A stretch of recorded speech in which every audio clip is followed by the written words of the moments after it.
ॐ अज्ञानतिमिरान्धस्य ज्ञानाञ्जनशलाकया चक्षुरुन्मिलितं येन तस्मै श्रीगुरवे नमः। श्रीचैतन्यमनोभीष्टं स्थापितं येन भूतले स्वयं रूपकदा मह्यं ददाति स्वपदान्तिकं। वन्देऽहं श्रीगुरो श्रीयुतपदकमलं श्रीगुरुन् वैष्णवांश्च श्रीरूपं साग्रजातं सहगण रघुनाथान्वितं तं सजीवं साद्वैतं सावधूतं परिजनसहितं कृष्णचैतन्यदेवं श्रीराधाकृष्णपादान् सहगण ललिता श्रीविशाखान्वितांश्च। हे कृष्ण करुणा सिन्धु दीनबन्धो जगत्पते गोपेश गोपिकान्त राधाकान्त नमोऽस्तु ते। तप्तकाञ्चन गौराङ्गी राधे वृन्दावनेश्वरी वृषभानुसुते देवी प्रणमामि हरिप्रिये। वाञ्छाकल्पतरुभ्यश्च कृपासिन्धुभ्य एव च पतितानां पावनेभ्यो वैष्णवेभ्यो नमो नमः। अनन्तकोटिवैष्णववृन्द की जय। नारायणं नमस्कृत्य नरं चैव नरोत्तमं देवीं सरस्वतीं व्यासं ततो जयमुदीरयेत्। शृण्वतां स्वकथा कृष्ण पुण्यश्रवणकीर्तनः विद्यन्तस्तो भद्राणि विद्धुनोति सुहृत्सतां। नष्टप्रायेषु अभद्रेषु नित्यं भागवतसेवया भगवति उत्तमश्लोके भक्तिर्भवति नैष्ठिकी। ॐ नमो भगवते वासुदेवाय। ॐ नमो भगवते वासुदेवाय। ॐ नमो भगवते वासुदेवाय। नमः ॐ विष्णुपादाय कृष्णप्रेष्ठाय भूतले श्रीमते जयपताका स्वामिन् इति नामिने। नमो आचार्यपादाय निताय कृपाप्रदायने गौरकथाधामदाय नगरग्रामतारिणे। नमः ॐ विष्णुपादाय कृष्णप्रेष्ठाय भूतले श्रीमते भक्तिवेदान्तस्वामिन् इति नामिने। नमस्ते सारस्वते देवे गौरवाणी प्रचारिणे निर्विशेषशून्यवादी पाश्चात्यदेशतारिणे। जय श्री कृष्ण चैतन्य प्रभु नित्यानंद श्री अद्वैत गदाधर श्रीवासादि गौरभक्तवृंद। हरे कृष्ण कृष्ण कृष्ण हरे हरे हरे राम राम राम हरे हरे। हरे कृष्ण कृष्ण कृष्ण हरे हरे हरे राम राम राम हरे हरे। हरे कृष्ण कृष्ण कृष्ण हरे हरे हरे राम राम राम हरे हरे।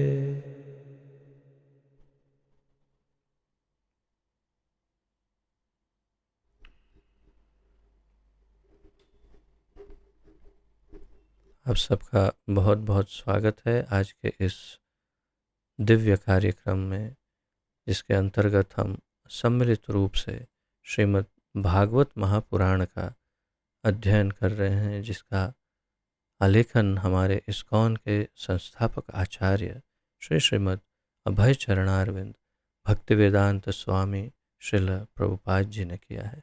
श्रील प्रभुपाद की जय।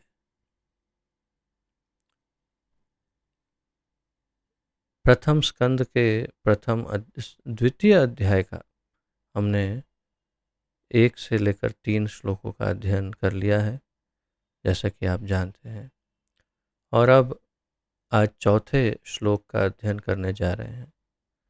उससे पूर्व तीसरे श्लोक का एक पुनरावर्तन करते हुए फिर आगे बढ़ते हैं। स्क्रीन शेयर कर रहा हूँ, सभी स्क्रीन देख पा रहे हैं, पढ़ पा रहे हैं सब?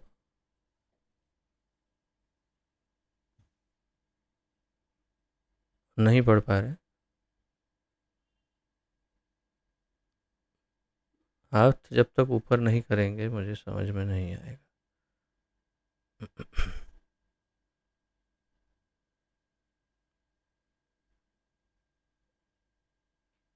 ओके,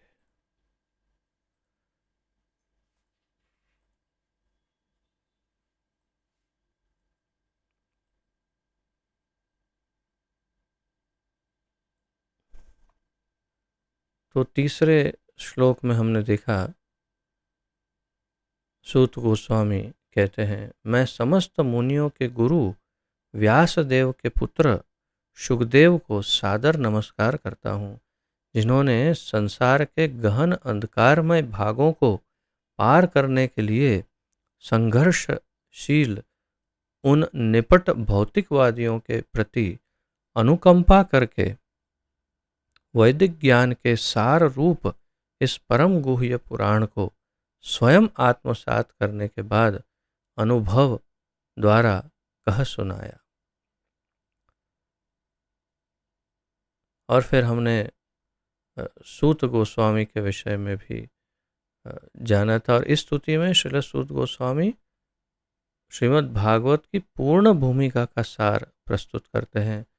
और इसलिए मैंने पिछली बार बताया था कि अत्यंत महत्वपूर्ण श्लोकों में से एक है। और श्रील प्रभुपाद जी ने भी बड़ी लंबी इसकी टीका दी थी। इसमें हमने कई महत्वपूर्ण पॉइंट भी देखे थे। अवश्य ही आपने ये सारे पॉइंट्स नोट किए होंगे। और अब आज का चौथा श्लोक, जो हम हर एक बार भागवत शुरू करने से पहले प्रार्थना के रूप में इस श्लोक का उच्चारण करते हैं। तो एक बार और करते हैं उसका उच्चारण, और आप इसे आत्मसात कर सकते हैं। प्रतिदिन भागवत पढ़ने से पहले उन 3 श्लोकों का जो हम उच्चारण करते हैं, उनमें से ये प्रथम है।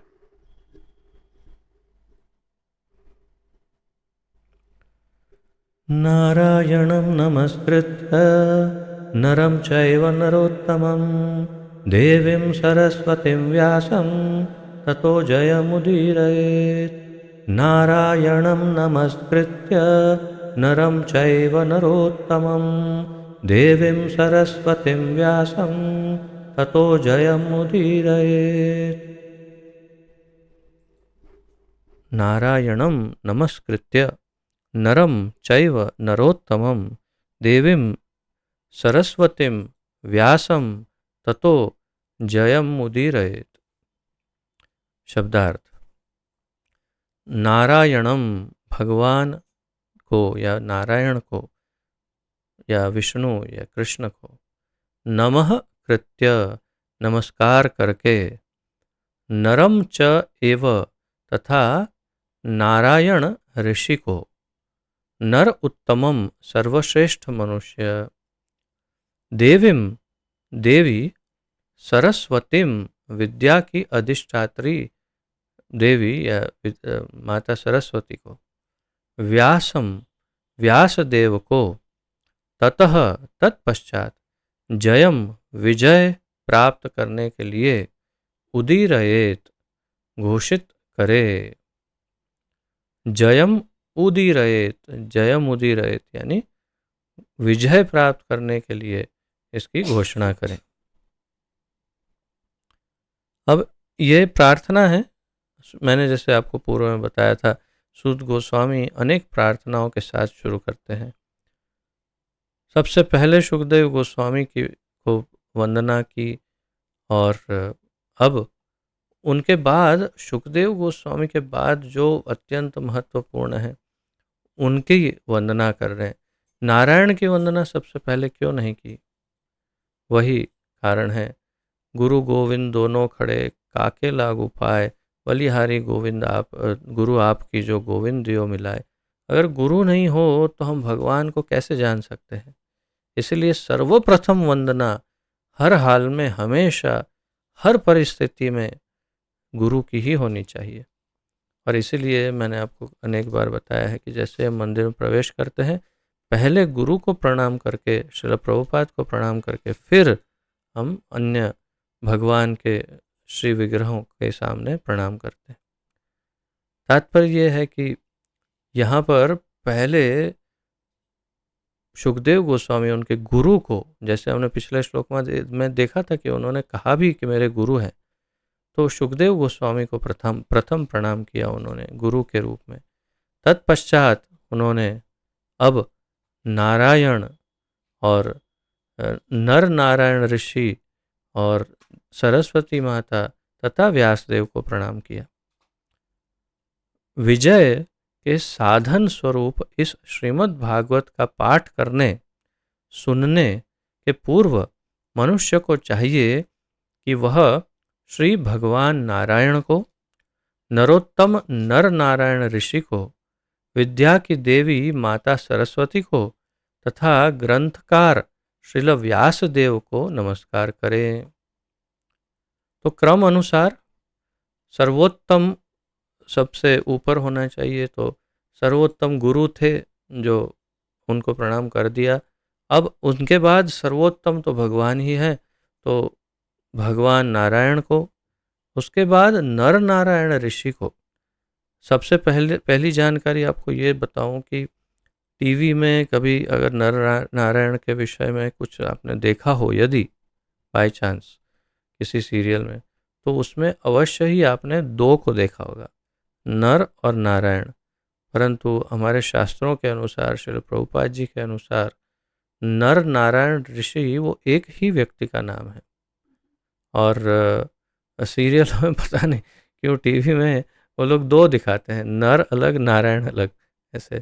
तो नर नारायण उनका नाम है, नर नारायण ऋषि। तो नरोत्तम नर नारायण ऋषि को प्रणाम किया है। तत्पश्चात विद्या की देवी माता सरस्वती को प्रणाम किया है। और फिर ग्रंथकार जिन्होंने इस श्रीमद् भागवत का संकलन किया, वास्तव में आलेखन किया है जिन्होंने, वो वे भगवान के अवतार श्रील व्यासदेव को नमस्कार किया। तात्पर्य: सारा वैदिक साहित्य तथा सारे पुराण इस भौतिक जगत के गहनतम भागों पर विजय प्राप्त करने के लिए हैं। ये बड़ा महत्वपूर्ण वाक्य है। सारा वैदिक साहित्य तथा सारे पुराण इस भौतिक जगत के गहनतम भागों पर, सबसे गहरे, सबसे अंधकारमय भागों पर विजय प्राप्त करने के लिए है। तो सारे प्रश्न पूछा जा सकते, सारे वैदिक साहित्य शास्त्र ये क्यों हैं?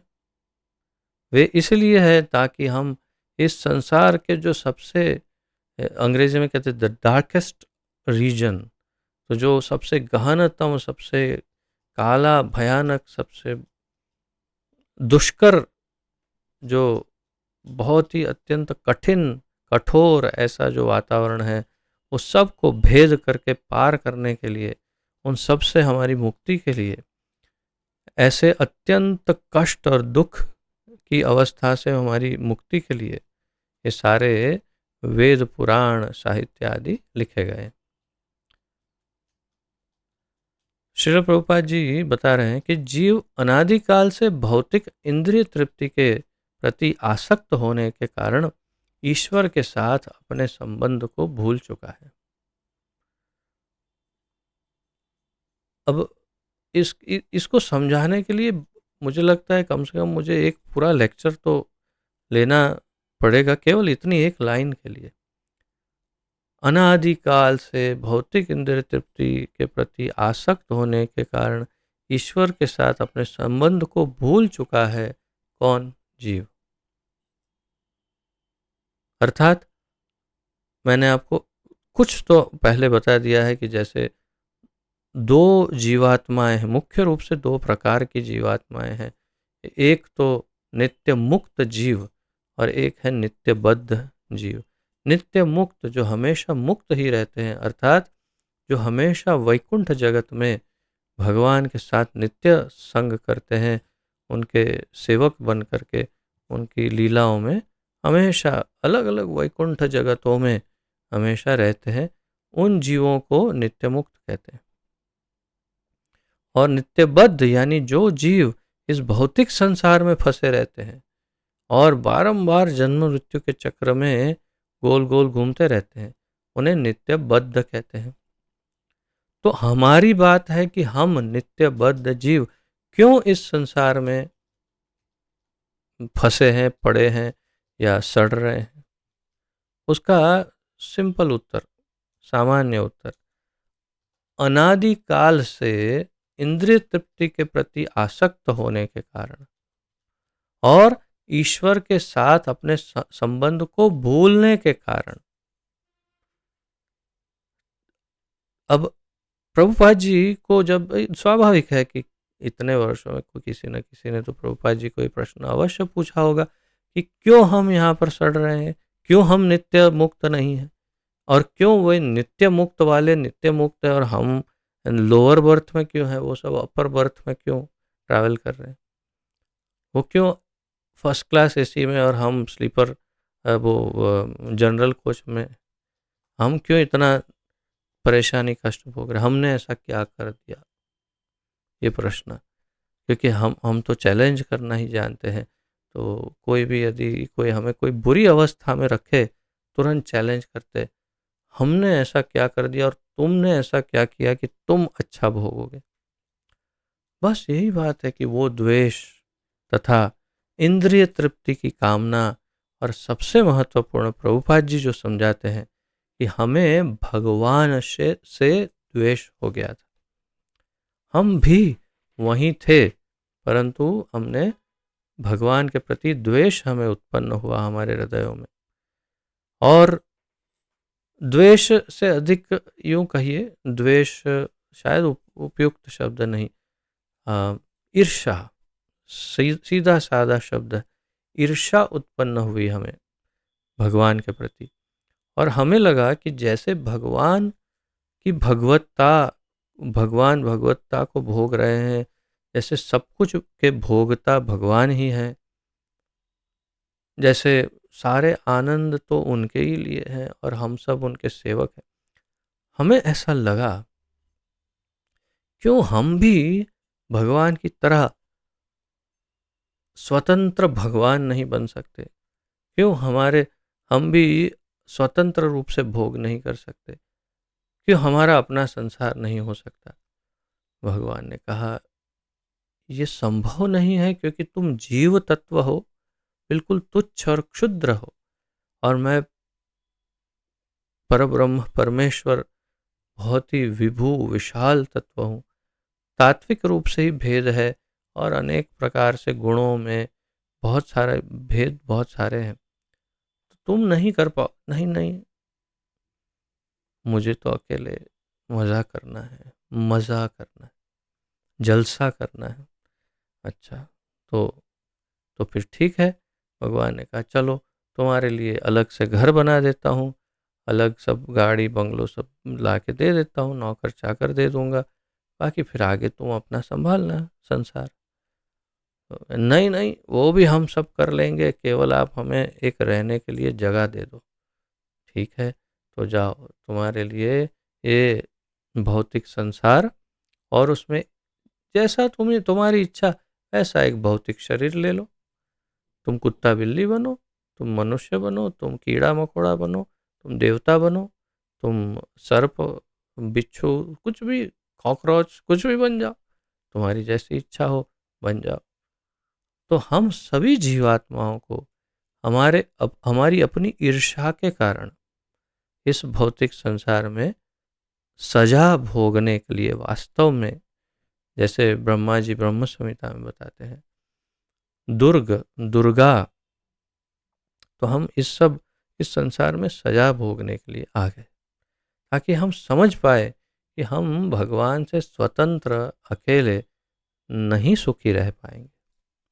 अगर आप में से किसी को डाउट हो अभी भी, तो अभी भी चालू है आपका, हमारा सबका अभी हम उसी में हैं। आप जितने और जन्म लेना चाहें ले सकते हैं, लेकिन यदि समझ गए हैं कि नहीं नहीं नहीं नहीं, अब मैं समझ गया कि मैं अकेला तो अपने आप स्वतंत्र कुछ भी नहीं कर सकता, मैं बिल्कुल तुच्छ जीवात्मा हूँ, सदा सर्वदा किसी न किसी पर निर्भर रहता हूँ, मैं नित्य बद्ध हूँ, हमेशा अलग अलग प्रकार की प्रॉब्लम से घिरा रहता हूँ, त्रिविध ताप, अधि दैविक, अधि भौतिक, अधि आत्मिक से हमेशा हमेशा ग्रस्त रहता हूँ। और जन्म मृत्यु जरा व्याधि ये चारों से हमेशा पीड़ित रहता हूँ। ये सब अगर समझ गए और लगता है कि मुझे ऐसा शरीर चाहिए जिसमें जन्म मृत्यु जरा व्याधि ना हो, जिसमें किसी प्रकार के ताप संताप तकलीफें ना हो, जो हमेशा खुश रहने योग्य शरीर हो, ऐसा शरीर चाहिए। तो कहाँ है? वैकुंठ में, जहाँ था हमारे पास ऐसा शरीर। तो हमारा एक स्वरूप था जो छोड़ के हम आ गए। भगवान आते हैं बार बार यहाँ, कुछ न कुछ उपदेश देते हैं और मौका देते हैं कि आओ मेरी शरण में आ जाओ और मैं तुम्हें सर्व पापों से मुक्त कर दूंगा। सर्वधर्मान परित्यज्य माम एकम शरणम व्रज अहम त्वाम सर्व पापेभ्यो मोक्षयिष्यामि माँ शुचः। चिंता मत करो, मैं तुम्हारे सारे पाप धो दूंगा। कई लोग मानते हैं कि पाप और पुण्य करने के बाद उसका उसका फल तो भोगना ही पड़ता है। नहीं, भगवान स्वयं, जिन्होंने ये सब कुछ जिसकी रचना की है, वे सक्षम हैं एक क्षण भर में आपके सारे पाप या पुण्य दोनों को नष्ट कर सकते हैं। और इसीलिए उन्होंने कहा, डिक्लेयर, ओपनली डिक्लेयर किया 18वें अध्याय के 66वें श्लोक में 18.66 भगवत गीता में कि अहम त्वाम सर्व पापेभ्यो मोक्षयिष्यामि, मैं तुम्हारे सर्व प्रकार के पापों से तुम्हें मुक्त कर दूंगा। और फिर अंत में कहा माँ शुचः, चिंता मत करो, जैसे एक पिता बेटे को कहते हैं। बस क्या करना होगा? सर्वधर्मान परित्यज्य माम एकम शरणम व्रज। सभी धर्मों का अपने अ, या तो हम धर्म जिसे कहते हैं उन धर्मों को, या स्वधर्म जो वास्तव में मैं ये हूँ, मैं ये हूँ, उपाधि जिसे कहते हैं, हमारी सारी उपाधियों को छोड़ करके हम अगर एकमात्र माम एकम कृष्ण की शरण में जाते हैं तो निश्चय ही हम मुक्त हो सकते हैं, वापस धाम जा सकते हैं। और फिर यद गत्वा न निवर्तन्ते तद धाम परमम मम। एक बार वहाँ चले गए तो वापस नहीं आना पड़ेगा इस संसार में, भौतिक संसार में सड़ने के लिए। तो अभी निश्चय करिए कि आप वापस जाना चाहते हैं या यहीं और थोड़े जन्म और क्या, थोड़ा सा और हो जाए तो फिर आ ब्रह्म भुवना लोका पुनरावर्तिनो अर्जुन। तो आइए फिर ब्रह्मा जी से लेकर पाताल में जो भी है जीव, वहाँ तक ब्रह्म लोक से पाताल लोक तक गोल गोल घूमते रहना पड़ेगा। कितने कल्प लग जा सकते हैं और पता नहीं है, क्यों सड़ना है। तो जीव अनादिकाल से अपनी भौतिक इंद्रियों की तृप्ति के लिए आसक्त होने के कारण, और वो भी अकेला भगवान के। अच्छा, हमारे पास इंद्रियां हैं तो क्यों हैं? हमारे पास इंद्रियां हैं भगवान की सेवा के लिए। ऋषिकेन ऋषिकेश सेवनम भक्तिर उच्यते। अगर ऋषिकेन, जो अगर हमारी इंद्रियों के द्वारा, ऋषिकेश, भगवान ऋषिकेश जो सारी इंद्रियों के स्वामी हैं, सेवनम, अगर उनकी सेवा की जाए तो भक्ति उच्यते, उसे ही भक्ति कहते हैं, या वही वास्तव में हमारा धर्म है। जीवेर स्वरूप है कृष्णेर नित्य दास। जीव का स्वरूप ही है कृष्ण का नित्य दास, सेवक। तो हम सब यदि ये समझ जाए कि हमारी इंद्रियों को हमारे लिए नहीं, भगवान के लिए हमें दिया गया है, ताकि हम भगवान को हमारी इंद्रियों द्वारा प्रसन्न कर सके। जैसे राजा अम्बरीश ने किया। राजा अम्बरीश अपनी सारी इंद्रियों से भगवान को की सेवा करते थे, और हमने थोड़े दिन पूर्व ही उसका उल्लेख किया था कि कैसे पूरे अनेक श्लोकों के अंदर उनका वर्णन है कि किस प्रकार वे अ, अपनी सारी इंद्रियों को भगवान की सेवा में लगाते थे। तो हमारी इंद्रियां हमारे लिए नहीं, भगवान की सेवा के लिए। तो उससे हम आसक्त हैं, एक तो अपने अपने भोग के लिए, और इसके कारण हमारा ईश्वर से जो संबंध है वो भी हम भूल गए। और भूल करके बस यहाँ भटक रहे हैं इस संसार में। ये हमारा कारण है यहाँ पर।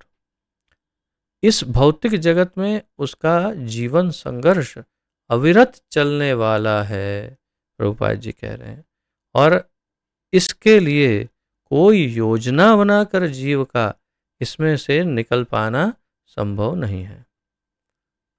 अभी हो क्या रहा है, सारे भौतिक जितने भी आधुनिक, भौतिक, सामाजिक, वैज्ञानिक जितने भी मॉडर्न लोग हैं, वो सब योजनाएं बनाते हैं। पॉलिटिक्स, राजनीतिक, सब क्या करते हैं, योजना बनाते हैं। किसकी योजना बनाते हैं? इस भवसागर से को पार करने की। कैसे पार करने की?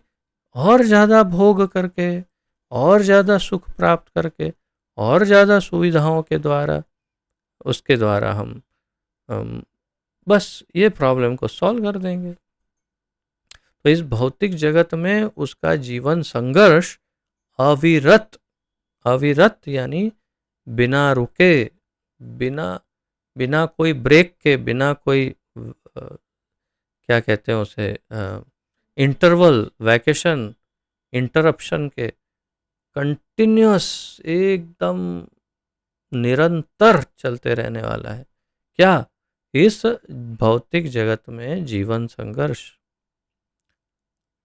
और हम क्या सोचते हैं, ये इतना कर लेते हैं, इतना सेव कर लेंगे, इतना बैलेंस हो जाएगा, ये प्रॉपर्टी मिल जाएगी, ये मिल जाएगा, इतना ये कर लेंगे, बस उसके बाद जलसा करेंगे और आराम से रहेंगे।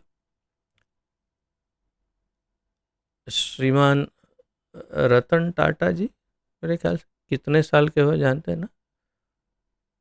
बहुत ही वृद्ध है। क्या वे रिटायर होकर के जलसा कर रहे हैं अपने धन संपत्ति का? जो भी धन संपत्ति कमाई है उसमें जलसा कर रहे हैं या कर पा रहे हैं? क्वेश्चन मार्क है। तो अन्य पूरे संसार को देखिए, कौन ये सब कमा के, जमा करके फिर बस मज़ा ही मज़ा करना है। ऐसा कैसे, किसके पास? और फिर ना कोई बीमारी आएगी, ना कोई तकलीफ। इस भौतिक संसार में संभव ही नहीं है। तो योजना बनाकर जीव का इसमें से निकल पाना संभव नहीं है, प्रभुपाद जी कह रहे हैं। यदि वह इस अविरत जीवन संघर्ष पर विजय पाना चाहता है तो उसे ईश्वर के साथ अपने नित्य संबंध को पुनः स्थापित करना होगा। ये महत्वपूर्ण है निश्चय। यदि वह इस अविरत जीवन संघर्ष पर विजय पाना चाहता है जीव, अगर उसे, तो कैसे? बस केवल माम एकम शरणम व्रज, अहम त्वाम सर्व पापेभ्यो मोक्षयिष्यामि। तू मेरी शरण में आएगा तो ही संभव है, नहीं तो तुझे यहाँ माया पकड़े रखेगी। तो माया से कैसे मुक्त हो सकते हो? मामेव ये प्रपद्यन्ते मायामेतां तरन्ति ते। जो मेरी शरण में आएगा वही माया से। तो कैसे भी आप किसी भी एंगल से देखो, आपको शरण तो भगवान की ग्रहण करनी ही पड़ेगी और उनकी सेवा करनी पड़ेगी। तो उसे ईश्वर के साथ अपने नित्य संबंध को पुनः स्थापित करना होगा। महत्वपूर्ण इसमें कौन सा विषय है? ईश्वर के साथ अपने नित्य संबंध को, यानी कि हमारा संबंध अब नया नहीं बनने वाला है भगवान के साथ। हमारा संबंध पहले से था, जो हम भूल गए हैं, उस नित्य संबंध को पुनः स्थापित करना होगा। जैसे कि उदाहरण की, जैसे कोई पति पत्नी शादी हुई, साथ में रहे, थोड़ा समय रहे, फिर कुछ झगड़ा हुआ, फिर अलग अलग हो गए, और फिर थोड़े समय के बाद किसी कारणवश सोचा कि नहीं, अब साथ में रहना चाहिए। तो क्या करेंगे?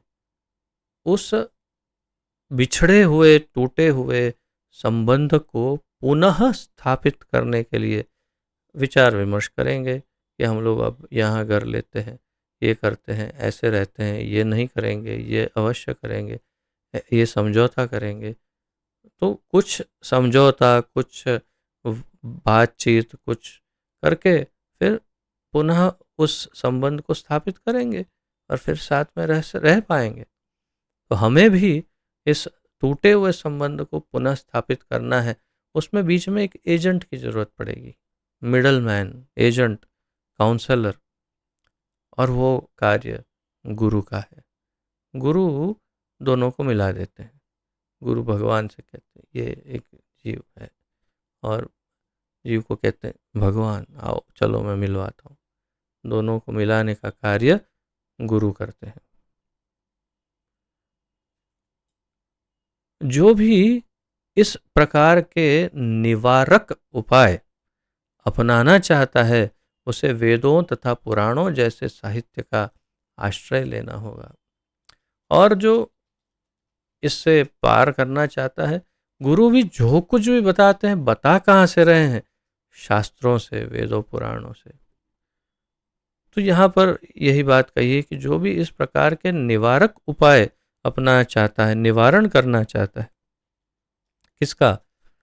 पुनरपि जननम पुनरपि मरणम पुनरपि जननी जठरे शयनम।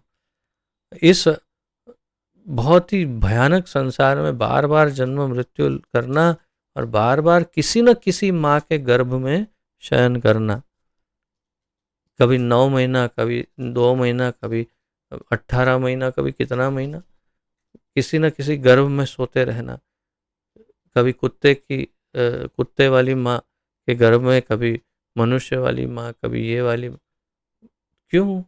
अगर उससे निवारण करना है, मुक्त हो जाना है, तो फिर उसे वेदों तथा पुराणों जैसे साहित्य का आश्रय लेना होगा। साहित्य का आश्रय। बहुत सुंदर ढंग से प्रभुपाद जी पूरा समझा रहे हैं, स्टेप बाय स्टेप एकदम। मूर्ख लोगों का कहना है कि पुराणों का वेदों से किसी प्रकार का संबंध नहीं।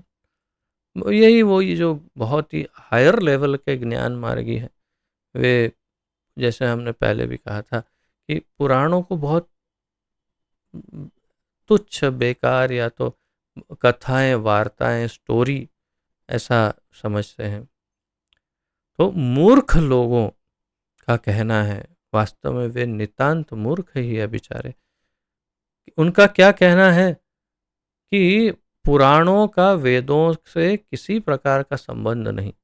अब ये खुद तो पढ़ने गए नहीं, न वेद पढ़े न पुराण, और अगर वेद पढ़ भी लिए हैं तो पुराण आके पढ़ो तो पता चलेगा क्या कनेक्शन है। ऐसे ही बोल देते हैं। किंतु ये पुराण विभिन्न प्रकार के लोगों के लिए वेदों की पूरक व्याख्याएं हैं। किंतु ये पुराण क्या है? विभिन्न प्रकार के लोगों के लिए वेदों की पूरक व्याख्याएं हैं। वेदों की पूरक व्याख्या, जैसे मैंने शुक्रवार को शायद समझाया था आपको। पुराण, पुराण यानी क्या? जो गड्ढे पड़ गए हैं, जहाँ छेद है, उसके ऊपर हम कुछ भरते हैं और लेवल एक समान करते हैं, उसे पुराण करना कहते हैं। हमने इसके अंदर पुराण किया है और उसको पूरक कहते हैं, जो तत्व है। तो ये पुराण विभिन्न प्रकार के लोगों के वेदों की पूरक व्याख्याएं हैं। वेदों में अगर सामान्य लोगों को समझ में नहीं आता कुछ, सामान्य क्या, अत्यंत असामान्य लोगों को भी नहीं समझ में आता वेदों को, और इसलिए उसमें से कुछ न कुछ अपना विचार, मत प्रकट करने लग जाते हैं। तो अगर मान लो कुछ नहीं समझ में आ रहा था या कुछ कमी रह गई थी, ये जो कुछ भी है, वो सब समझाने के लिए एक और ग्रंथ लिखा गया और उसे कहते हैं पुराण। यानी वेद का वो पूरक है, वेद का पूरक उसे पुराण कहते हैं। इसलिए पुराण वास्तव में तो बड़े महत्वपूर्ण है और सरल भी है, सभी समझ सकते हैं। सभी मनुष्य एक से नहीं होते, प्रभुपाद जी समझा रहे हैं। कुछ लोग सतोगुणी होते हैं, कुछ रजोगुणी होते हैं और कुछ तमोगुणी होते हैं। पुराणों को इस प्रकार से विभक्त किया गया है कि किसी भी श्रेणी के लोग उनसे लाभ उठा सकते हैं और धीरे धीरे अपनी खोई हुई स्थिति को पुनः प्राप्त करके कठोर जीवन संघर्ष से बाहर निकल सकते हैं। पूर्व में जैसे मैंने आपको बताया था कि वास्तव में 84 लाख योनियों में से 4 लाख योनियां मनुष्य की है। 4 लाख प्रकार के मनुष्य हैं। इनमें से आप सोचिए कितनी प्रकार की विभिन्न प्रकार के की मानसिकताएं। 4 लाख प्रकार के मनुष्य का अर्थ है कि 4 लाख मानसिकताएं, 4 लाख अलग अलग मानसिकताएं, विचारधाराएं, जीवन की शैली अलग, खान पान अलग, सब कुछ अलग अलग अलग। सबको एक ही भाषा में कैसे समझाएं? कई बार लोग पूछते हैं अगर भगवान एक ही है तो इतने सारे धर्म क्यों हैं? तो यदि हम उसका सामान्य उदाहरण देखें तो आपका पेट है, आपकी पत्नी का पेट है, बच्चे का पेट है, दादा दादी, माता पिता, भाई बहन सबका पेट है। घर में सबके पास पेट ही तो है और हाथ ही है। तो फिर रोज एक ही आइटम क्यों नहीं बनाते? सिर्फ एक आइटम बनाओ, रोज केवल चावल पकाओ सफेद और खाओ।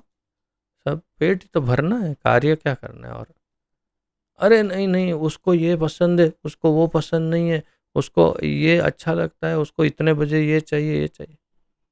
अगर एक घर में इतनी विविधता है और इतने पकवान पकाने पड़ते हैं और थोड़े थोड़े दिन में अलग अलग कुछ ना कुछ चेंज करना पड़ता है, कभी आज चाइनीज चाहिए, आज मैक्सिकन चाहिए, आज ये चाहिए, क्यों चाहिए भाई? अगर इतनी विविधताएं अगर खाने पीने में चाहिए तो 4 लाख प्रकार के मनुष्य एक ही भाषा में भगवान के बारे में कैसे समझ जाएंगे? सबकी मानसिकता अलग है, इंटेलिजेंस लेवल जो है, इंटेलेक्चुअल लेवल जो बौद्धिक स्तर है, सबके अलग अलग है। कोई बहुत बुद्धिमान है, कोई बहुत ही साधारण है, कोई सभी प्रकार के लोगों को अलग अलग प्रकार से भगवान के बारे में समझाना जरूरी है। अगर आप इंटरनेट पर देखें तो हिडन टेस्टामेंट्स आप शायद सर्च कर सकते हैं। अब भी उन्होंने रखा है कि नहीं पता नहीं इंटरनेट पर, मैंने तो डाउनलोड किया था, जिसमें श्रीमान जीसस क्राइस्ट, यीशु क्रिस्त, जो जिन्होंने क्रिश्चियनिटी की स्थापना की, उनके 8 गुप्त वर्षों का वर्णन है जो वास्तव में सभी को नहीं बताया जाता है।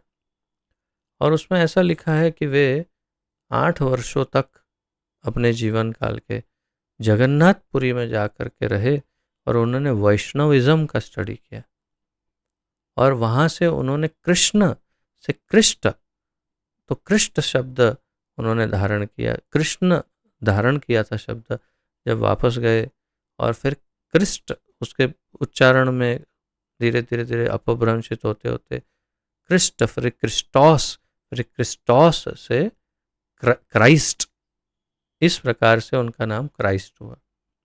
तो उसका मूल शब्द कृष्ण है, ऐसा उन प्रभुपाद जी का ऐसा मत है, उन्होंने अपने आलेखनों में, प्रवचनों में कहा है प्रभुपाद जी ने। और जो संशोधन हुआ है उसमें ये सब बातें, जो भी हो, तात्पर्य क्या है? मैं ये कहना चाहता हूँ कि अगर वे वैष्णविज्म सीख करके गए तो वहाँ पर उन्होंने जो बाइबल दी उसमें उन्होंने अनेक अनुमतियाँ दी हैं, जिसमें जो हमारे वैष्णविज्म के अनुसार कुछ अनुमतियाँ नहीं है, कुछ है कुछ नहीं है। तो ऐसा क्यों किया? क्योंकि बाइबल में ही उन्होंने लिखा है, प्रभुपाद जी बताते हैं कि तुम लोग उस परिपक्व अवस्था में नहीं हो जब मैं तुम्हें भगवान के विषय में सब कुछ बता दूं, इसलिए मैं दोबारा आऊँगा और तब तुम्हें बताऊँगा कि भगवान कौन है। ऐसे कह कर के उन्होंने बाइबल को समाप्त किया। और जिनको इन्होंने ये सब ज्ञान दिया था, अब देखिए उनमें से ही कुछ लोगों ने उन्हें सूली पर चढ़ा दिया। और उन्होंने भगवान के विषय में वर्णन नहीं किया उन्हें पूर्ण रूप से। उन्हें बस जितना उनकी मानसिकता के अनुसार था उतना ही ज्ञान दिया, ऐसा मत है। एक उदाहरण है कि उस समय के उन लोगों को जैसा ज्ञान उचित लगा वैसा भगवान ने उनके द्वारा दिलवाया, हम ऐसे कह सकते हैं। तो इस प्रकार से जितने धर्म हैं, जितने जो भी है संप्रदाय, वो अलग अलग मानसिकता के अनुसार उनके लिए वो उपयुक्त है। तो यहाँ पर मुख्य बात क्या है, प्रभुपाद जी कह रहे हैं कि कुछ लोग सतोगुणी होते हैं, कुछ रजोगुणी, कुछ तमोगुणी। तो पुराण भी 18 पुराण भी विभिन्न गुणों के अनुसार विभाजित हुए हैं। कुछ पुराण तमोगुण प्रधान लोगों के लिए विशेष है, कुछ रजोगुण प्रधान लोगों के लिए, और कुछ सतोगुणी लोगों के लिए। और श्रीमद् भागवत वास्तव में प्रभुपाद जी यहाँ स्पष्ट तो इसमें अभी तो नहीं कर रहे, लेकिन वास्तव में श्रीमद् भागवत त्रिगुणातीत है। वो शुद्ध भक्तों के लिए, अत्यंत उन्नत जीवात्माओं के लिए है, अर्थात कि जो सीधा भगवान के साथ संबंध जोड़ना चाहते हैं उनके लिए है। तो पुराणों को इस प्रकार से विभक्त किया गया है, प्रभुपाद जी कह रहे हैं कि किसी भी श्रेणी के लोग उनसे लाभ उठा सकते हैं और धीरे धीरे अपनी खोई स्थिति, कौन सी स्थिति खो गई है, मैं भगवान के धाम में था, भगवान के साथ था, उनकी लीलाओं में था, ओह कहाँ क्या हुआ, मैं तो गिर पड़ा यहाँ पर संसार में, क्यों, मेरी मूर्खता के कारण। तो वो स्थिति वापस मिल सकती है धीरे धीरे इनका लाभ उठाकर पुराणों का, और पुनः प्राप्त करके कठोर जीवन संघर्ष से बाहर निकल सकते हैं। निकला जा सकता है इस संसार से, संघर्ष से। श्रील सूत गोस्वामी पुराणों के पाठ की विधि प्रदर्शित करते हैं, और अब कैसे पुराण को, उसका पाठ कैसे होता है वो प्रदर्शित करेंगे। जो लोग वैदिक साहित्य प्रदर्शित किया, वास्तव में कैसे करना है, पहले प्रणाम करना है उनको, नारायण को, सबसे पहले गुरु को सुखदेव गोस्वामी को, फिर नारायण को, और नरनारायण ऋषि, माता सरस्वती तथा वेद व्यास जी को, फिर पुराण का अध्ययन प्रारंभ करना चाहिए। इनके आशीर्वाद लेकर करेंगे तो सफल होंगे हम। इसीलिए तो हम प्रतिदिन इस श्लोक का उच्चारण करते हैं। तो जो लोग वैदिक साहित्य तथा पुराणों के उपदेशक बनना चाहते हैं वे इस विधि का पालन कर सकते हैं। ये भी उनके लिए है, मैं इसलिए हाईलाइट कर रहा हूँ कि जो वास्तव में भागवत कथा करना चाहते हैं या दूसरों को प्रचार करके उपदेश करना चाहते हैं, तो जो लोग वैदिक साहित्य तथा पुराणों के उपदेशक बनना चाहते हैं वे इस विधि का पालन कर सकते हैं, अर्थात क्रम में प्रणाम करके फिर उनसे आशीर्वाद ले करके प्रचार कर सकते हैं। श्रीमद् भागवत निष्कलंक पुराण है और यह विशेषकर उनके लिए है जो स्थायी रूप से भवबंधन से छूटने के इच्छुक हैं। ये श्रीमद् भागवत निष्कलंक पुराण है, अमलम पुराणम, और यह विशेषकर किसके लिए है, जो स्थायी रूप से भवबंधन से छूटने के इच्छुक है, यानी कि वहां जाकर वापस आना है ऐसा नहीं, एक बार वहां चला गया तो कभी वापस नहीं आऊंगा, ये सोचकर जाने का जो इच्छुक हो उनके लिए श्रीमद् भागवत है। तो ये वास्तव में प्लेन है, इसमें हमें बोर्डिंग करना है, ये प्लेन है, ये फ्लाइट है हमारी, जो हमें उस आध्यात्मिक जगत में पहुंचा सकता है। श्रीमद् भागवत। अब पंचम श्लोक का उच्चारण करते हैं।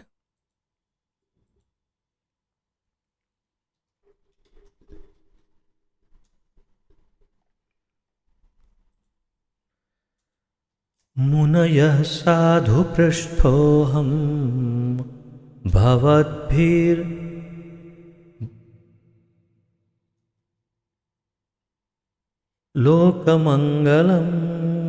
यत्कृतः कृष्णसम्प्रश्नो येनात्मा सुप्रसीदति।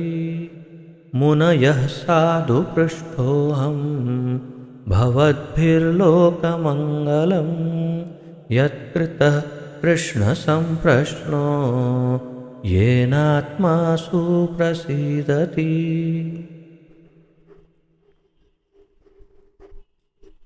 मुनयः साधु पृष्ठोऽहम् भवद्भिर्लोकमङ्गलं यत्कृतः कृष्णसम्प्रश्नो येनात्मा सुप्रसीदति। उच्चारण में गलत कर रहा था, सुप्रसीदति, सुप्रसीद सुप्रसीदति, सु छोटा है। शब्दार्थ।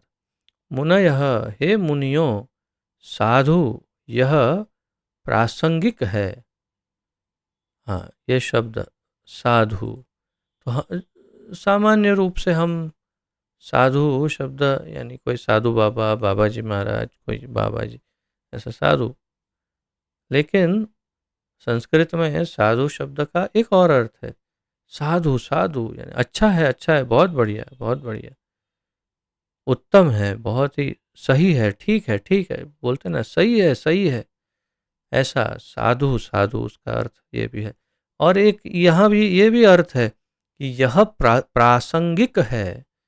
मुनयः साधु पृष्ठ अहम, मतलब आपने बिल्कुल योग्य, साधु यानी उचित, योग्य, प्रासंगिक, योग्य, अच्छा योग्य शब्द है, योग्य आपने प्रश्न पूछे हैं, कहना चाहते हैं। साधु यानी इस प्रसंग के अनुसार योग्य, यह प्रासंगिक है। पृष्ठः पूछा गया, अहम मैं, भवद्भिः आप लोगों के द्वारा, लोक संसार, मंगलम मंगल या कल्याण। मंगल, मंगल का अर्थ है कल्याण या अच्छा, शुभ। यत क्योंकि, कृतः बनाया गया, कृष्ण भगवान, संप्रश्नः संगत प्रश्न, संप्रश्न संगत प्रश्न यानी उचित प्रश्न, येन जिससे, आत्मा स्व, आत्मा शब्द के कई अर्थ हैं, हमने पहले कई बार देखा है अध्ययन में, यानी भगवत गीता और अन्य शास्त्रों के अध्ययन के समय देखा था। आत्मा शब्द के कितने सारे अर्थ हैं, उसमें से एक अर्थ है मैं, यानी मैं। अब उसमें ऐसा नहीं कि मैं जीवात्मा में, ये शरीर नहीं, ऐसा नहीं, मैं। आत्मा सुप्रसिद्धति, पूर्ण रूप से प्रसन्न होता है। नहीं, मैं या जीवात्मा जितने हैं, जो जितने भी हैं, सब सुप्रसिद्ध, पूर्ण रूप से प्रसन्न होते हैं। अनुवाद। हे मुनियों, आपने मुझसे ठीक ही प्रश्न किया है। आपके प्रश्न श्लाघनीय हैं, क्योंकि उनका संबंध भगवान कृष्ण से है और इस प्रकार वे विश्व कल्याण के लिए हैं। ऐसे प्रश्नों से ही पूर्ण आत्मतुष्टि हो सकती है।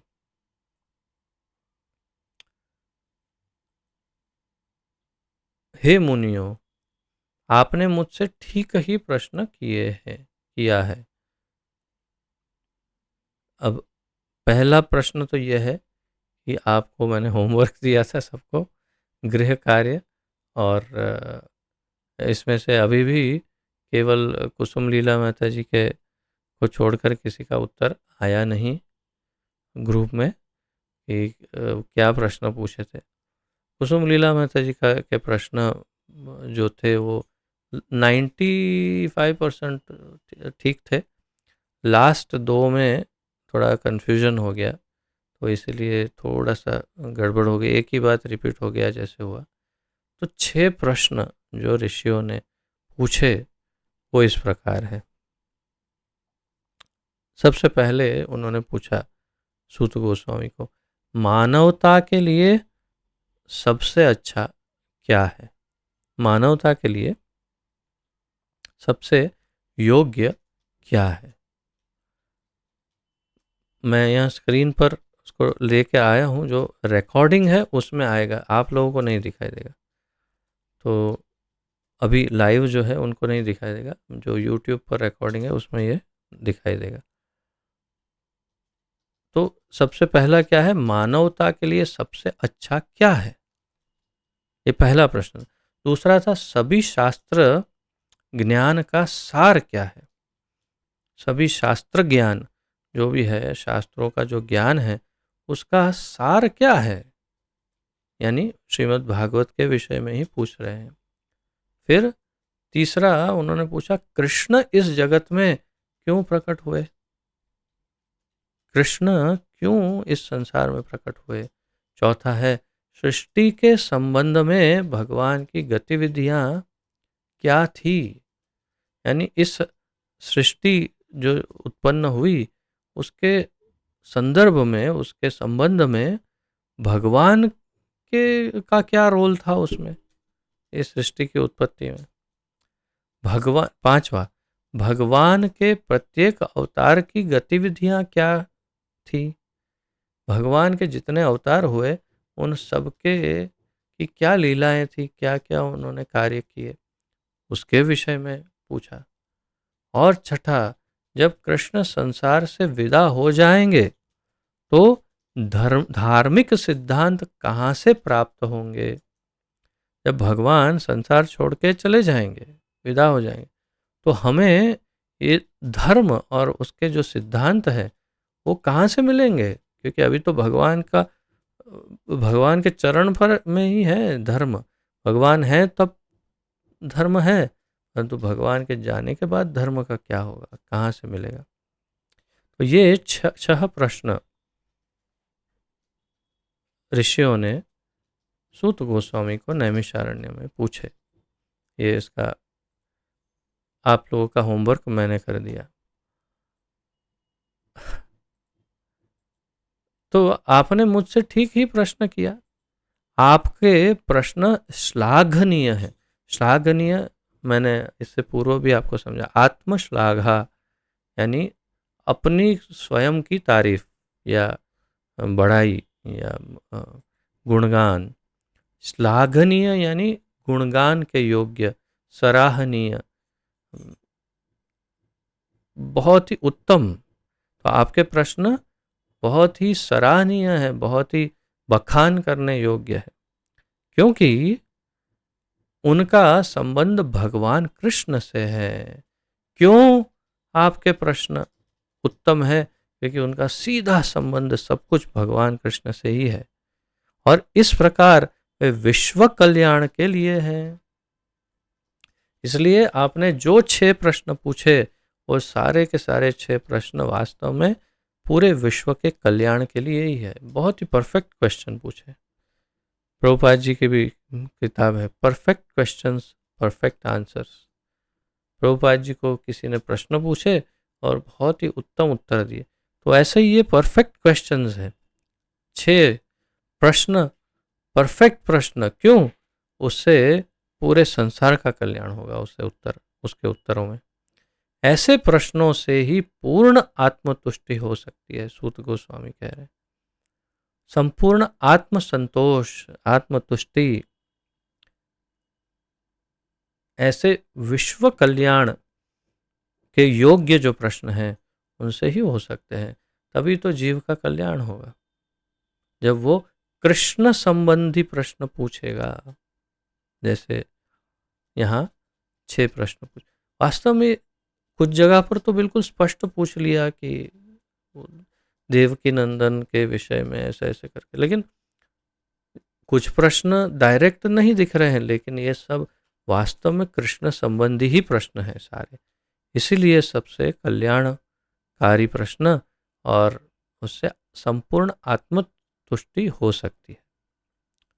तात्पर्य, चूंकि पहले कहा जा चुका है कि भागवत के द्वारा परम सत्य को जाना जा सकता है, अतएव नैमिषारण्य के ऋषियों के प्रश्न उचित हैं, क्योंकि उनका संबंध पूर्ण पुरुषोत्तम परमेश्वर परम सत्य भगवान श्री कृष्ण से है। पहले ये कहा जा चुका है क्या, भागवत के द्वारा परम सत्य को जान सकते हैं, इसलिए नैमिषारण्य के ऋषियों के प्रश्न उचित है। क्यों? क्योंकि भागवत से संबंधित हैं उनके प्रश्न। वास्तव में वे भागवत ही सुनना चाहते हैं। कभी भी डायरेक्टली नहीं कहा भागवत बोलिए ना, बैठ जाइए व्यास आसन पर। हम क्या करते हैं, भागवत कथा का आयोजन करते हैं, सामने की चेयर में जाके बैठ जाते हैं, साथ में एक कुछ थम्स अप, कोको कोला, ये वो कुछ पॉपकॉर्न या कुछ लेकर बैठते हैं, और सामने वो मंच पर चढ़ के बैठ जाते हैं कथावाचक, और वो अपना शुरू करते हैं, हम अपना शुरू करते हैं, और कथा या तो फिर कोई स्वेटर बुनता है, कभी कुछ ये करते हैं, जो भी है। हम इस तरह भागवत, हम ये कभी प्रश्न पूछने जाता है कोई, ओ व्यास देव, आप स्वयं व्यास के समान हैं, व्यास आसन पर बैठे हैं, कृपया आप ये हमारे प्रश्न है उत्तर दीजिए, नहीं, सीधी कथा स्टार्ट।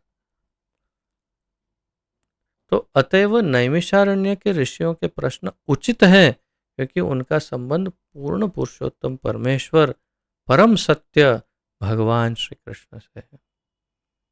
हमारे अंदर वो उत्कंठा होनी चाहिए भगवान को जानने की, यही कहना चाहते हैं प्रभुपाद जी। भगवद गीता 15.15, 15वें अध्याय के 15वें श्लोक में भगवान कहते हैं कि सारे वेदों में भगवान कृष्ण की खोज की उत्कंठा के अतिरिक्त और कुछ भी नहीं है। वेदेश्च सर्वैर अहमेव वेद्यो वेदांत कृत वेद विदेव चाहम।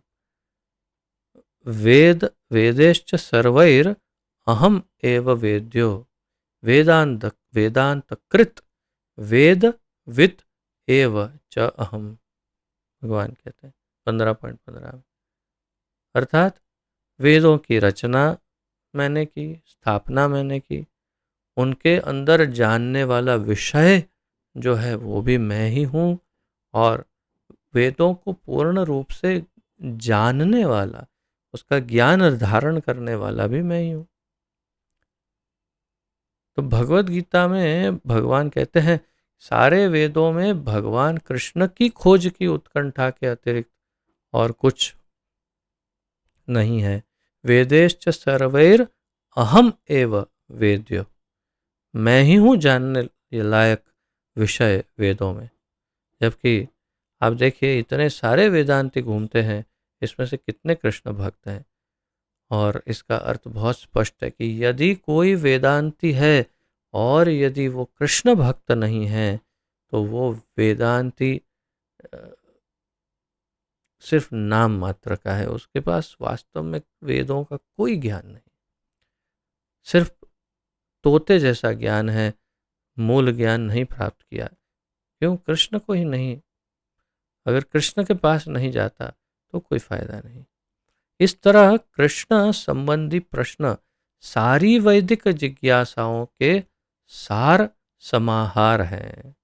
कृष्ण संबंधी जो प्रश्न है वही सारी वैदिक जिज्ञासाओं का आंसर, सॉल्यूशन, निराकरण या उत्तर है, उसके सब सार समाहार।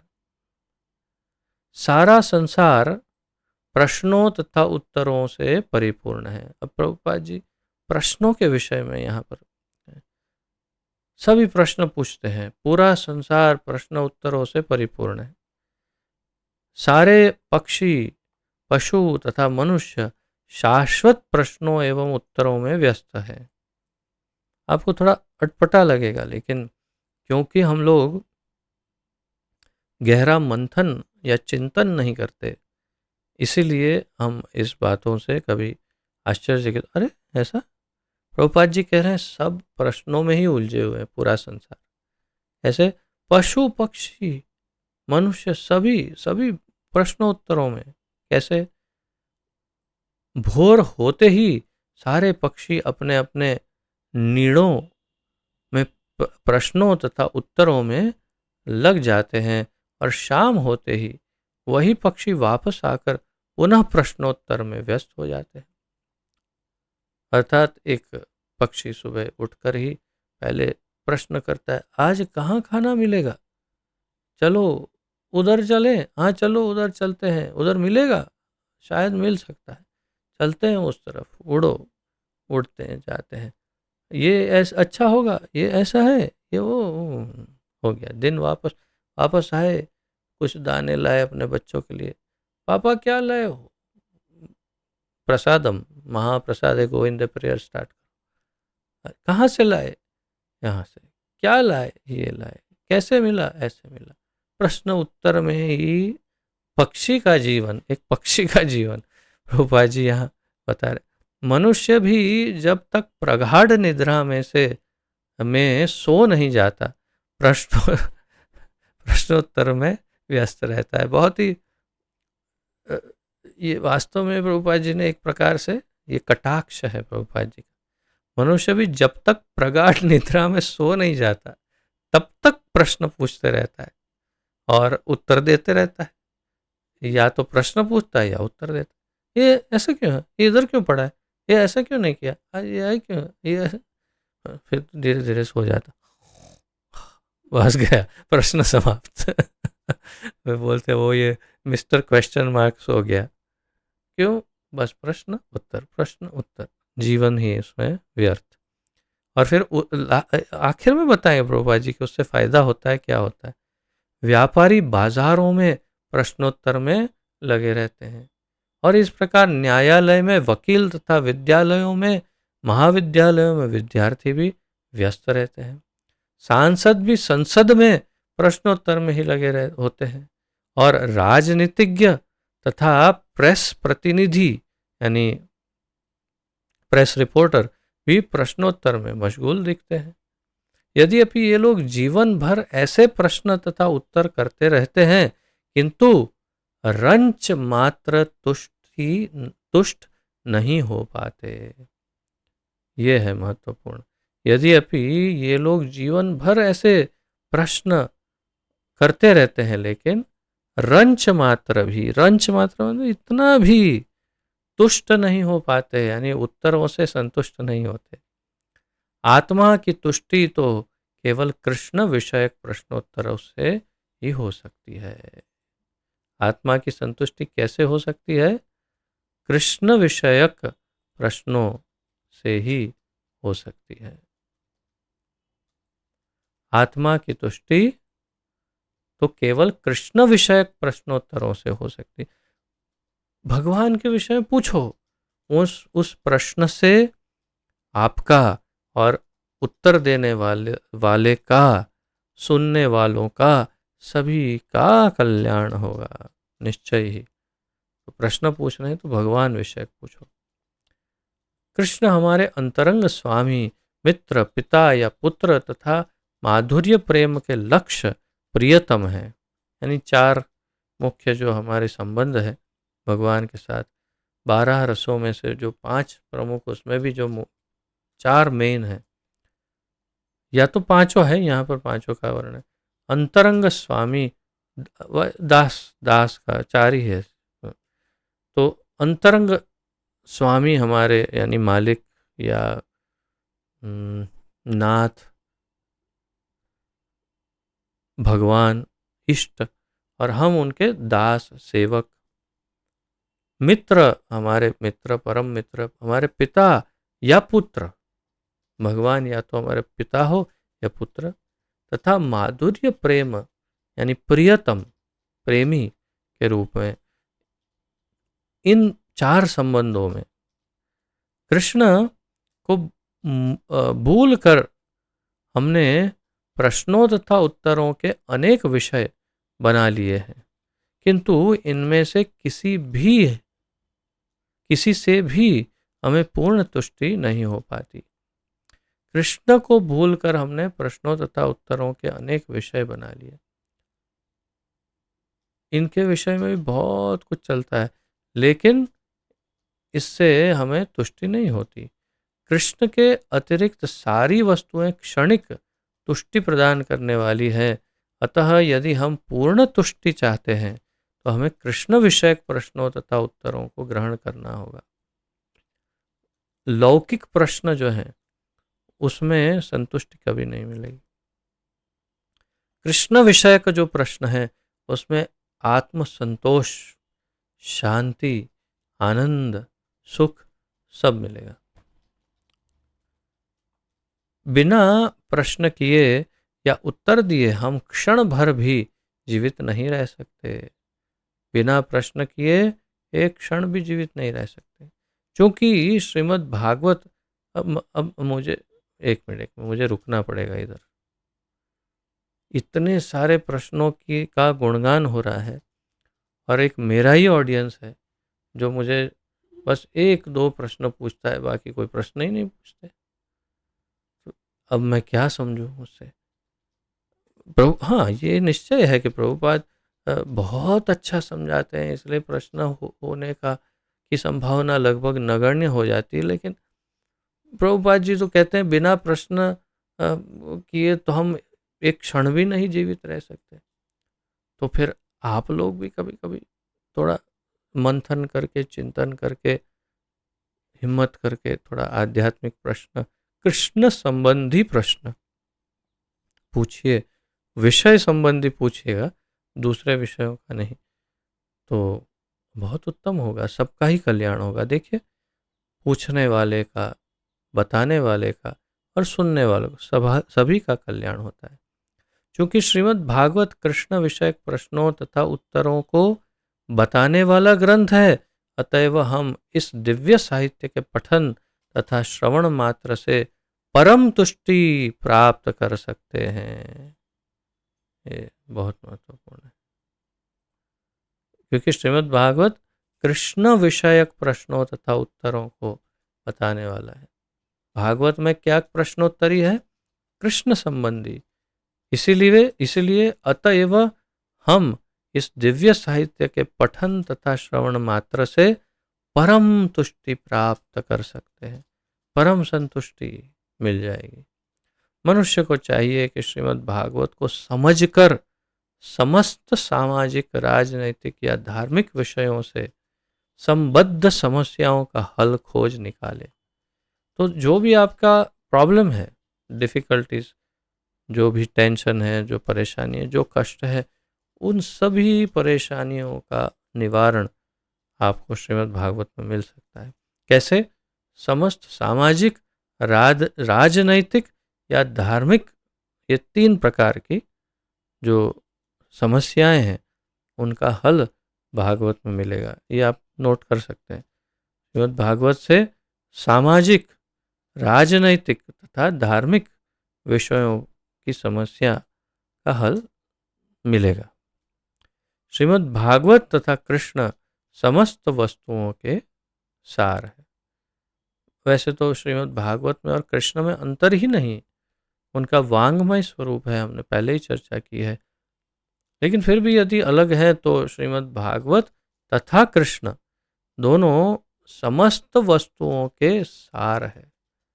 सभी जो कुछ भी है उसका सार कृष्ण या भागवत ही है। तो इस प्रकार इस श्लोक का अध्ययन हमने किया। अब ये लंबा है काफ़ी, इसे कल ले लेंगे। और वैसे भी ये काफ़ी महत्वपूर्ण श्लोक है। प्रभुपाद जी भी इन श्लोकों का इतनी बार, न जाने कितनी बार, गिन सकते हैं वैसे, आप वेदाबेस में सर्च करके अगर आपके पास वो सॉफ्टवेयर हो कंप्यूटर में, तो ये कितनी बार इसका उच्चारण किया प्रभुपाद जी। इनके फेवरेट श्लोकों में से एक है ये सवै पुंसाम परोधर्म। तो इसका अध्ययन कल करेंगे। आज यहीं पर विराम लेते हैं। यदि किसी का कोई प्रश्न, उत्कंठा, जिज्ञासा या कोई सुधार सुझाव इसमें हो तो प्रस्तुत कर सकते हैं, और अन्यथा फिर हम विराम लें।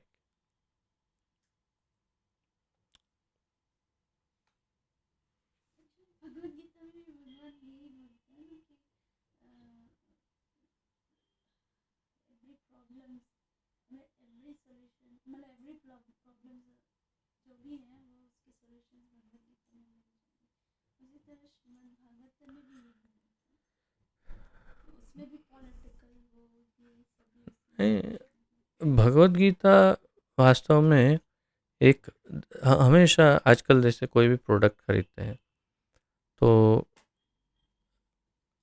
लगभग कोई भी डिवाइस खरीदते हैं तो उसमें दो किताबें आती है साथ में। एक किताब होती है जो जिसे यूज़र्स मैनुअल कहते हैं, जिसके अंदर बहुत सारी डिटेल होती है, और एक और छोटा सा 2-3 पन्नों का एक अंदर साथ में एक लिफाफा जैसा आता है जिसके अंदर लिखा रहता है क्विक यूज़र्स गाइड, या तो something like the quick guide, त्वरित आप इसको पढ़िए, तुरंत ही एकदम अप्लाई करिए। तो भगवत गीता वास्तव में एक ऐसी क्विक गाइड है, अर्थात उसके अंतर्गत हम जैसे ही भगवत गीता पढ़ेंगे तो संपूर्ण हमारी जो भी हमारे जीवन में जो कुछ है उसकी एक सार रूप उसके अंदर माहिती है, सब जानकारी है। अर्थात हम उससे निश्चय ही ज्ञान प्राप्त कर सकते हैं, परंतु माइक्रो डिटेल चाहिए और अधिक गहरा ज्ञान चाहिए। तो वो हर एक विषय का और अधिक गहराई से विस्तार से ज्ञान श्रीमद् भागवत से मिलेगा। तो वो पूरा यूजर्स मैनुअल है भागवत। उससे भी अधिक विस्तार से चाहिए तब फिर हमें वेदों में जाना पड़ेगा, ब्रह्म सूत्र यानी वेदांत सूत्र, और फिर वेदों में तब हमें और अधिक विस्तार से ज्ञान या जानकारी प्राप्त हो सकती है। परंतु भगवत गीता एक क्विक गाइड की तरह है, और भागवतम क्योंकि एक में 700 श्लोक है, एक में 18,000 श्लोक है, तो वहीं पर सबसे बड़ा अंतर है। तो भागवत से हमें संपूर्ण गहराई से पूर्ण जानकारी प्राप्त हो जाएगी कि किस तरह से हम जीवन को बिल्कुल सुमधुर बनाकर, एकदम श्रेष्ठ बनाकर जीवन मुक्त हो सकते हैं। भगवत गीता में है लेकिन आउटलाइन है। और किसी का कोई प्रश्न हो तो पूछ सकते हैं, अन्यथा विराम लेते हैं। ठीक है। पतित पावन जगत गुरु श्रील प्रभुपाद की जय। पतित पावन गुरुदेव की जय। ग्रंथराज श्रीमद् भागवत महापुराण की जय। अनंत कोटि गौर भक्त वृंद, कृष्ण भक्त वृंद, वैष्णव वृंद की जय। निताय गौर प्रेमानंदे हरि हरि बोल। वांछा कल्पतरुभ्यश्च कृपा सिंधुभ्यैव च पतितानां पावनेभ्यो वैष्णवेभ्यो नमो नमः। आप सभी के चरणों में दंडवत प्रणाम। आप सबका बहुत बहुत धन्यवाद। हरे कृष्ण।